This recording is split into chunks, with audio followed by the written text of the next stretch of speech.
Welcome back to the second half hour of The Factor Uncensored. Many minority children see professional sports as the only way of escaping poverty. But now a former professional athlete says there are other careers that could be just as lucrative over time. Let's talk to the former pro football player who wants young people to stay recruited. And joining us here on The Factor Uncensored tonight, we have former athlete, professional athlete, Reggie Rusk, who is with Stay Recruited, and Kelly Shuck, who is with Pegasus Foundation.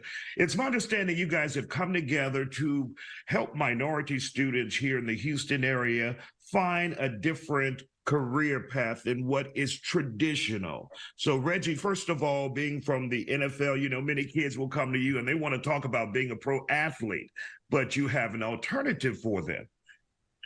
That's definitely right. You know, the transition from the NFL into civilian life is difficult for a lot of retired players. So when we started Stay Recruited, we wanted to make sure that we catch kids at an earlier age and show them about a plan B. The NFL is a great experience, but many of us are not going to make it to the NFL. So how can we help these kids, get into careers that make just as much money or have longevity attached to it? And that's the key, Reggie, talking about longevity. You have a limited shelf life as a professional athlete, but some of these careers that you guys are focusing in on, you can do it until retirement age, 65, 70 years old. So Kelly, tell us some of the careers that you are looking at to help many of the students in the Houston area transition into. Oh, thank you. Yes. And just to echo what Reggie said, you know, less than 1% of athletes either get a college scholarship or go pro. So we're really focusing on those kids who have a lot of talent, but yet, you know, won't go any farther than that. So we've been looking at careers in the Houston area that are in the Houston backyard, which are maritime, aviation, and equestrian/ranching. That is great. And go ahead, Kelly. Well, I was going to say the other thing about that is that these are also careers where there's a severe shortage of labor and talent. So what we're doing is we're creating diverse pipelines using an untapped population, the kids who wouldn't otherwise know about these careers. So we're giving them what we call career-connected learning and exposure early to the careers, and telling them this is what you can do, and this is how, you know, how much you can potentially earn over the lifetime of your career, and have some economic longevity. And when we talk about aviation, maritime, and equestrian, what are the requirements that the students will have to go through? Is it a training program? Is it college? Is it community college? What would it take to get them into one of those positions?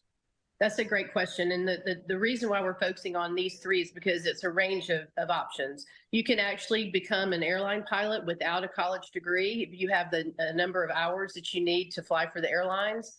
So, and you can actually go from being a private pilot to a commercial aviator in 52 weeks if you do it straight through. For maritime, you need some Coast Guard approved credits, even, you know, a 2-year college, but you can also, you know, do it, you know, getting on the job training.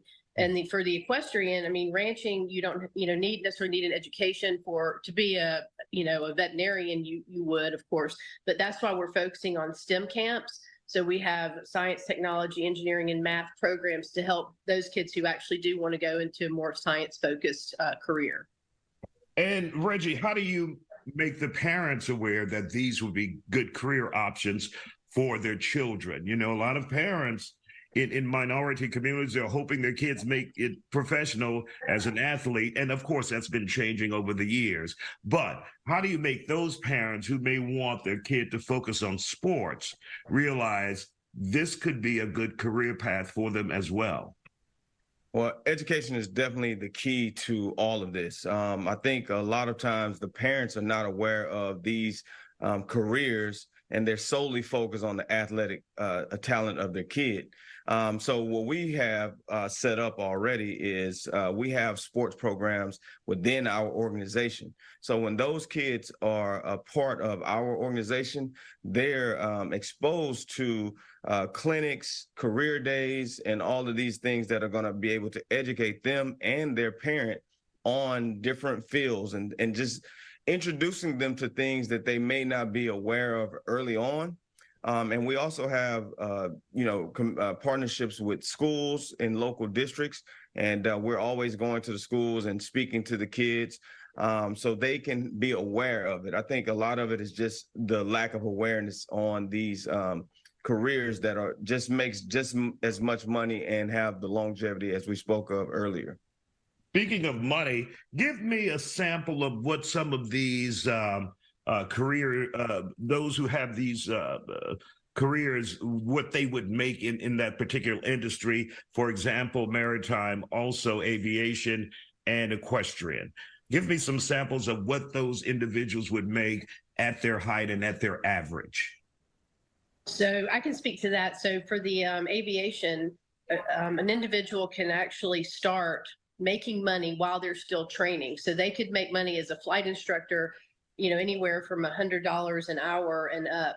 Now, once they get a number of hours and about midway through their training and to the commercial airlines, they can start with a regional at about $100,000 a year. Once they get into a job like Delta or FedEx or American, they could be up, north of $300,000 a year. For maritime, they can make about $750 to $1,000 a day as a deckhand or in the engine room. And then as a captain, if you go from from the deck to the bridge, you can make north of $200,000 or $300,000 a year as a maritime captain. So all great options right there. For the kids who are interested and for parents who are interested, how do they get in touch with you guys and how do they become a part of this program? They can definitely go to our website. It's stayrecruited.org. And all of that information will be listed. And we'll also be updating that with Kelly's information as well.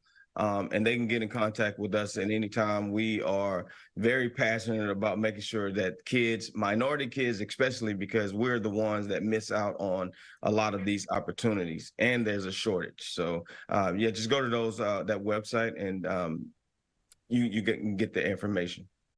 And stay with us. We talk about why Stay Recruited is focusing heavily on Houston.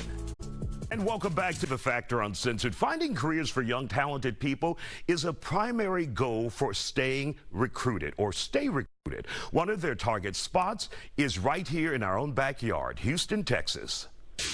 And Kelly, we're seeing around the country as well, but this main focus right now is for Houston area kids, right?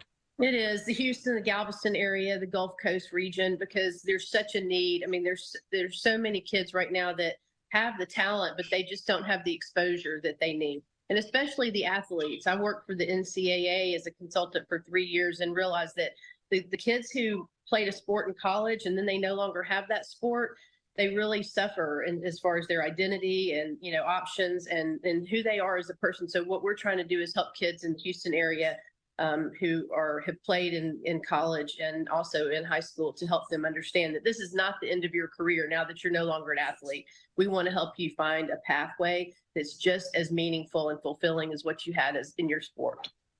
And Reggie, Kelly talked about the collegiate level, and you said even for the adults, the professional athletes, when they transition out of the NFL or the NBA, it's difficult on them. What are some of the difficulties that they face going away from the spotlight? Well, you got to understand that when you're an athlete, everything is pretty much done for you. Your time is set. You have meetings, you have practice, you have, all types of things are already scheduled for you. So once you enter the world of the reality world, those things are not done for you. So now you have to kind of figure out, your schedule. Someone's not telling you where to go and where to be. The second thing I believe is one of the hardest transitions.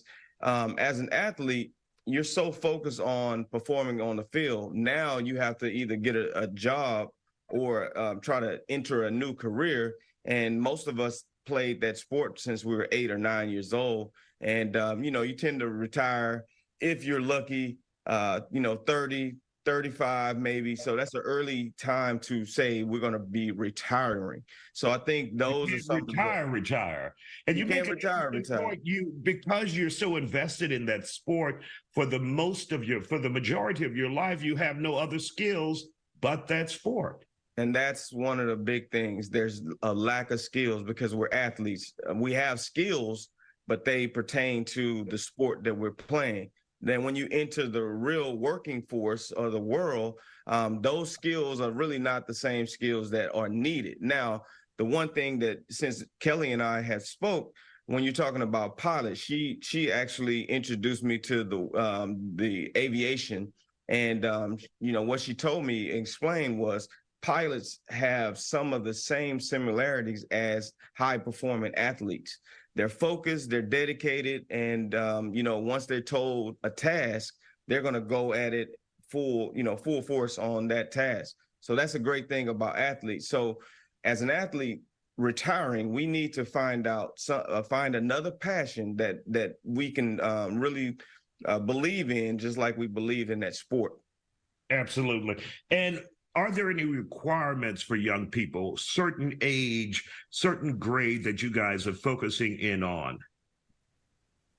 Well, we really want to focus at the middle school level for starters, because that's where you can really influence youth, the most directly. But we're also focusing on those kids who are what we call opportunity youth, 18 to 24, because those are kids who are ready to go into the workforce. So an opportunity youth population would be someone who's underserved, underrepresented, and also is disconnected from the workforce and from education. So we want to help those individuals get plugged back into a career that they can follow that pathway and be successful. And once again, Reggie, it's Stay Recruited, right? Give me the website for parents and students to sign up. Yes, sir. StayRecruited.org. And make sure you stay with us. We continue this important conversation after the break. And welcome back to The Factor Uncensored. We continue our conversation about finding kids alternative careers. I want to make sure that I make this clear. Stay recruited doesn't just mean being recruited to play a sport. Everything in our lives, you have to be recruited to, a career, a job. You're being recruited all the time. So when we talk about stay recruited, that means having great character, having great work ethic. Those things are going to get you to the level that you want to achieve, and you're going to always being recruited by someone. So that's the reason why we named it Stay Recruited. All right. We want to thank you guys, Reggie Rusk, who is with Stay Recruited, and Kelly Shuck from Pegasus Foundation. And I'm sure many parents and young people will be intrigued by this program. Once again, they're saying focus on the middle school students and up. So thank you guys for joining us, and go to Stay Recruited, not state, stayrecruited.org. Thank you guys for joining us. Thank you, Mr. Carey. Thank you.